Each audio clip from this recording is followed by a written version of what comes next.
अस्सलाम वालेकुम। उम्मीद है आप सब खैरियत से होंगे। अच्छा, आजकल ऑटो फाइनेंसिंग जैसे जैसे काइबर नीचे आया हुआ है तो फाइनेंसिंग की जो है ना लोग की अट्रैक्शन काफ़ी ज़्यादा हो गई है। अब इसके अंदर होता ये है कि जब आप गाड़ी फाइनेंस कर रहे होते हैं ना तो आपके पास मार्कअप, इंटरेस्ट या रेंट, इनके लिए जो आपके पास रेट होता है ना, जब आप बैंक में जाते हैं तो आपसे कहते हैं जी आपने गाड़ी लेनी है तो आपने फिक्स रेट पे लेनी है या वेरिएबल पे लेनी है। तो काफ़ी सारे लोग अक्सर मुझसे कमेंट करके ना यही पूछ रहे होते हैं कि जब हम ऑटो फाइनेंस की सहूलत लेते हैं किसी भी बैंक से तो वो हमसे कहते हैं कि वेरिएबल रेट पे लेना चाहेंगे या फिक्स रेट पे लेना चाहेंगे। ये फिक्स और ये वेरिएबल रेट होता क्या है, ये इम्प्लीमेंट कैसे होता है और हमें क्या करना चाहिए। तो मैं आपको बता दूं, जैसा कि टर्म खुद डिफाइन करती है, वेरिएबल होता है तब्दील होने वाला और फिक्स होता है जो फिक्स रहे यानी कि चेंज ना हो। तो दोनों में फ़र्क ये है कि जब आप बैंक से कोई भी चीज़ फाइनेंस फैसिलिटी लेते हैं ऑन वेरिएबल रेट्स पे, तो जो काइबर है, जो इस साल काइबर होगा आपको वो रेट मिलेगा। नेक्स्ट ईयर जब काइबर चेंज हो जाएगा तो आपके साथ भी बैंक की टर्म एंड कंडीशंस के हवाले से आपका इंटरेस्ट रेट चेंज हो जाएगा।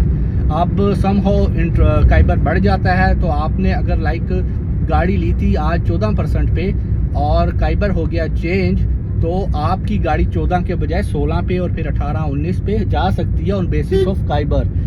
फर्दर ये है कि अगर काइबर कम हो गया, 14 था पर वो 11 पे हुआ, तो डेफिनेटली आपका रेट कम भी हो सकता है। तो ये थोड़ा सा टेक्निकल हो जाता है। और वेरिएबल तो ये था। दूसरा ये होता है फिक्स।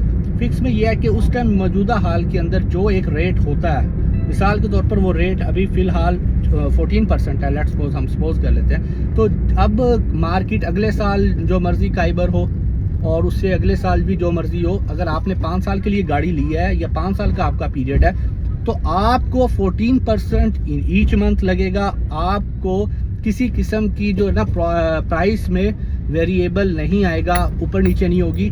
आपके साथ ऐसा नहीं होगा कि पहले साल आप 50,000 इंस्टॉलमेंट पे कर रहे थे, दूसरे साल आप 60,000 या 45,000 पे कर रहे हो। फिक्स रहेगा। और मेरा एक्सपीरियंस भी यही रहा है कि फिक्स रखने वाला हिसाब थोड़ा बेहतर है, क्योंकि वेरिएबल में होता यह है कि रेट्स जब कम होते हैं तभी लोग फाइनेंसिंग की तरफ जा रहे होते हैं।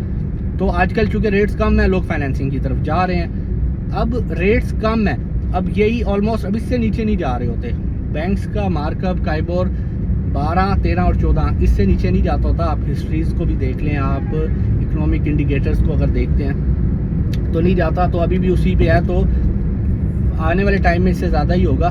तो इसलिए आपको चाहिए कि अगर आप लोएस्ट रेट्स पे ही ऑलमोस्ट ले रहे हैं तो आप फिक्स की तरफ चले जाएं। और अगर कभी जैसे कि पिछले साल तक 21 था, 22 था, 24% पे भी गया था, तो जब हाईएस्ट साइड पे जा रहे हो तो आप देख लें, फिर वहाँ पे आप वेरिएबल की तरफ आ जाया करें।